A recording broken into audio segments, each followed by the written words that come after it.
हाय दोस्त, good evening. Welcome to Nanda HSC study guide. So आज का टॉपिक हम बताने जा रहे हैं वर्क प्लेस सेफ्टी। सो इसमें कभी कभी क्या होता है, वर्क प्लेस सेफ्टी में हम लोग को डिफरेंट टॉपिक का ऊपर में बात करते हैं और उसका इम्पैक्ट क्या पड़ता है वर्कर का ऊपर में। तो मैं ये चीज़ वन वन करके बताता जा रहा हूँ एक बाय एक। इसमें कभी कभी वर्क प्लेस सेफ्टी में क्या होता है, जितना सारा हमारा इंजीनियर, सुपरवाइजर और जो भी कंस्ट्रक्शन हेड, ये सारे लोग रहते हैं, including contractor, workers, even responsibility of contractor, site in charge. तो आज फॉर कॉन्ट्रैक्चुअल अंडर जो कंस्ट्रक्शन एक्टिविटी चल रहा है, कोई भी कंस्ट्रक्शन एक्टिविटी चल रहा है, तो कॉन्ट्रैक्चुअल में क्या होता है, उसमें एक एग्रीमेंट होता है।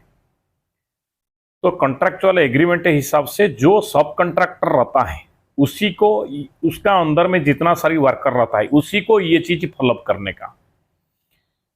सो इसमें फॉलोअप करने के बाद क्या होता है, इसमें एक एक चीज आता है।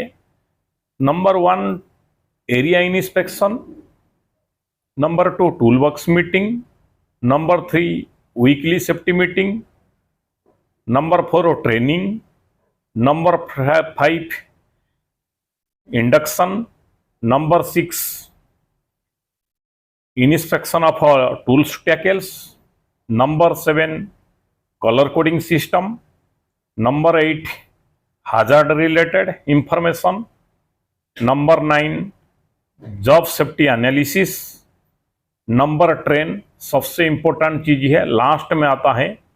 तो आपका जितना सारा पीपी का मटेरियल आता है तो उसको किस तरीका से हम लोग को प्रोटेक्ट करते हैं और कैसे वर्कर लोग को इस्तेमाल करेगा, तो ये होता है बेसिक सेफ्टी रूल। इसी को मेंटेन करना बहुत जरूरी है। तो कभी कभी क्या होता है, डिफरेंट कॉन्ट्रैक्टर रहते हैं, उसका अंडर में वो लोग को क्या करता है, सब कॉन्ट्रैक्टर रहता है। तो उन लोगों को पता नहीं चलता है हम लोग को किस प्रकार में साइट सेफ्टी एक्टिविटी को आगे बढ़ाएगा। वर्कर लोग को आ गया, उसको इंडक्शन देने का, टूल वर्क्स देने का, ये सफिशिएंट नहीं है। उसको मोटिवेशन करने के लिए प्रॉपर ट्रेनिंग बहुत जरूरी है। जब तक उसको क्लासरूम 2 प्रकार का होता है, जैसे कि मैं एक एग्जांपल बता रहा हूं, एक क्लासरूम ट्रेनिंग, एक ऑनसाइट ट्रेनिंग। तो जैसे कि हम लोग को टूल वर्क्स मीटिंग करते हैं, उसको बताते हैं ऐसा करने का, ऐसा नहीं करने का, ये हजार्ड रहता है काम का ऊपर में, ये खतरा रहता है, खाली बोलने में नहीं होगा, उसी को प्रैक्टिकल का हिसाब से करके दिखाना पड़ता है। जैसे कि एक एग्जाम्पल मैं दे रहा हूं, वर्किंग एट हाइट। अगर वर्किंग एट हाइट में कोई भी टॉपिक हम लोग को बता रहे हैं तो उसमें बताते जा रहे हैं, कुछ वर्कर सुन पाते हैं, कुछ सुन नहीं पाते हैं। जैसे कि अनस्किल्ड रहते हैं, स्किल्ड रहते हैं, हाई स्किल्ड, सेमी स्किल्ड। तो ये सारी को कैसे मोटिवेट किया जाएगा और किस प्रकार से वर्कर लोग को आगे बढ़ेगा, नहीं प्रॉपर सेफ्टी को फॉलोअप करेगा, तो उसको एक प्रैक्टिस होना चाहिए। तो जिसकी वजह से उन लोग को सेफली काम कर सकता है विदाउट एनी इंसिडेंट। तो हमको जिस प्रकार में टूल वर्क्स मीटिंग करते हैं हम लोगों, तो उसमें होता है क्या है, अगर प्रॉपर उनको एजुकेशन नहीं मिलेगा तो एक्सीडेंट 100% एक्सीडेंट को रोक नहीं सकते हैं। तो उसको बराबर ट्रेनिंग और प्रैक्टिकल करके दिखा जाएगा।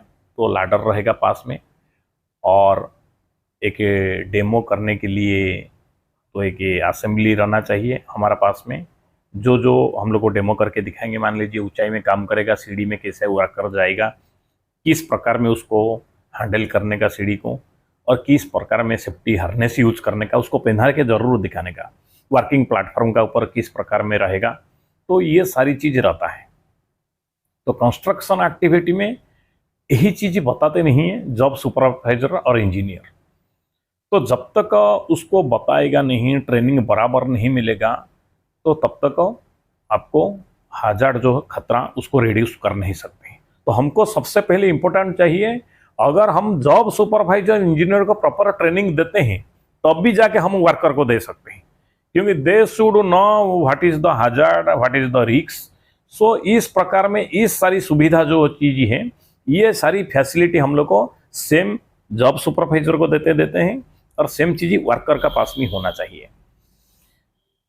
बाकी देखा जाएगा तो सबसे इंपॉर्टेंट चीज है, ज्यादा एक्सीडेंट होता है इसमें वर्किंग एट हाई टी और इलेक्ट्रिकल।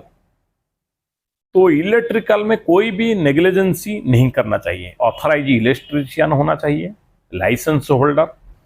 विदाउट लाइसेंस होल्डर हम लोग रखेंगे इलेक्ट्रीशियन, तो ये जो हम लोग को जो भी चीज उसका एक्सपीरियंस का हिसाब से नहीं रहेगा तो 100% एक्सीडेंट होने का चांस रहता है। तो बेसिक सेफ्टी रूल का हिसाब से देखा जाएगा तो हम लोग को साइट इंस्पेक्शन पहले करेंगे, नंबर 1।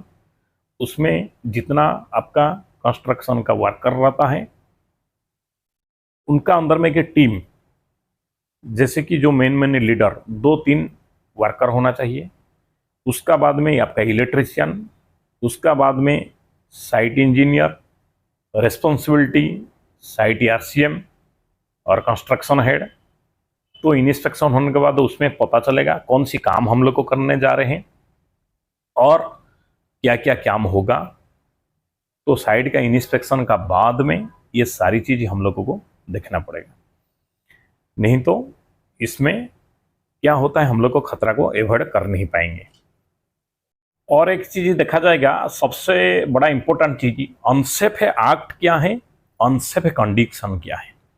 तो अनसेफ है एक्ट और अनसेफ है कंडीशन, ये दोनों को हम लोग को अगर रिड्यूस करेंगे तब भी जाके हम लोग को इंप्रूवमेंट कर सकते हैं। अनसेफ है कंडीशन, अनसेफ है एक्ट का ऊपर में सबसे ज्यादा रिपोर्टिंग होना चाहिए और इसमें ज्यादा फोकस होना चाहिए साइट इंजीनियर को। अगर हमने कोई अनसेफ कंडीशन फाउंड आउट किया, अगर अनसेफ एक्ट भी फाउंड आउट किया, अगर हमने ये चीज को आगे बताएगा नहीं तो तब तक हम लोग को इंप्रूवमेंट कर नहीं सकते हैं। तो इसी का ऊपर में देखेगा, ज्यादा अनसेफ कंडीशन अनसेफ एक्ट होगा तो ज्यादा near miss reporting. So near miss क्या है वो भी वर्कर को बताने का। नियर मिस होगा ज्यादा तो उसमें आपको इंडिकेट करेगा फर्स्ट एड रिपोर्टिंग। तो फर्स्ट एड रिपोर्ट केस में आपको बराबर रिपोर्ट भी करने का। तो फर्स्ट एड रिपोर्ट होगा तो इसमें हम लोग को कंट्रोल नहीं कर सकते हैं, तो ये शो करेगा फेटालिटी। तो जिसकी वजह से अनसेफ एक्ट और अनसेफ कंडीशन को हम लोग को जितना रिड्यूस करेंगे तब हम लोग को उतना नियर मिस को कंट्रोल कर सकते हैं, फास्ट एड केस को कंट्रोल कर सकते हैं। देन हम लोग को पूरा 0 LTI में काम कर सकते हैं। तो वर्कर क्या करता है, काम करने के लिए उसको तो मजदूरी चाहिए, तो जिसकी वजह से वो काम करेगा। इसमें क्या होता है, उनका जो कंट्रैक्टर का अंदर में जॉब सुपरवाइजर इंजीनियर लोग को रहते हैं, वो लोग अनसेफ एक्ट अनसेफ कंडीशन को रिपोर्ट कर नहीं सकते हैं। देखा जाएगा ज्यादा इसमें सेफ्टी ऑफिसर जब भी इंस्पेक्शन करता है वो रिपोर्ट करता है। कभी कभी क्या होता है, वो लोग को सुपरवाइजर इंचार्ज लोग को जानबूझ के रिपोर्टिंग नहीं करते हैं। नहीं रिपोर्टिंग मत करिए, फिर ये करना पड़ेगा, उसको कंप्लेंस करना पड़ेगा, तो कंप्लेंस करने में फिर हमारा टाइम बर्बाद होगा। तो उनको पता नहीं चलता है, अगर कंप्लेंस नहीं करेगा सो आगे के लिए फ्यूचर के लिए हम लोगों को और कोई इंसिडेंट का फेस करना पड़ता है। तो जिसकी वजह से वो लोग को रिपोर्टिंग नहीं करते हैं। Electrical activity, lifting tools tackles activity, जैसे कि मैं बता रहा था height worker related, excavation details, so ये चीज रिपोर्ट करना बहुत जरूरी है। और नियर मिस तो वर्कर को हर टाइम में बताने का नियर मिस क्या है, किस तरीका से नियर मिस रिपोर्टिंग करने का, और कैसे हमने नियर मिस को, एक रहता है हमारा सजेशन बॉक्स साइट में भी लगा रहता है, तो इसमें वर्कर को उसी क्या साइड का चल रहा है क्या नहीं चल रहा है, वर्कर को जो है सजेशन बॉक्स में उसमें कुछ पथ डालना चाहिए, जिसकी वजह से हम लोग पढ़ सकते हैं और उसको आगे हम लोग को कंप्लेंस कर सकते हैं। तो सबसे पहले ध्यान देने का, हमारा जितना भी सारा सब कॉन्ट्रैक्टर काम करते हैं उसी का ऊपर में। So how to report unsafe act, unsafe condition, how to reduce, इसमें ये दोनों रिड्यूस हो जाएगा, आपका हजार्ड भी रिड्यूस हो जाएगा। और एक इम्पोर्टेंट चीज आता है इसमें हाउसकीपिंग। हाउसकीपिंग तो आपको बहुत सारा बेनिफिट देता है साइड का। अगर हाउसकीपिंग होगा आपका ट्रिप हजार्ड रिड्यूस हो सकता है, आपका फायर हजार्ड रिड्यूस हो सकता है, तो और साइड भी सुंदर लगता है। तो ये सारी चीज बिना नेग्लिजेंसी में तो हम लोगों इसको क्लोज कर सकते हैं। Thank you, thanks to all.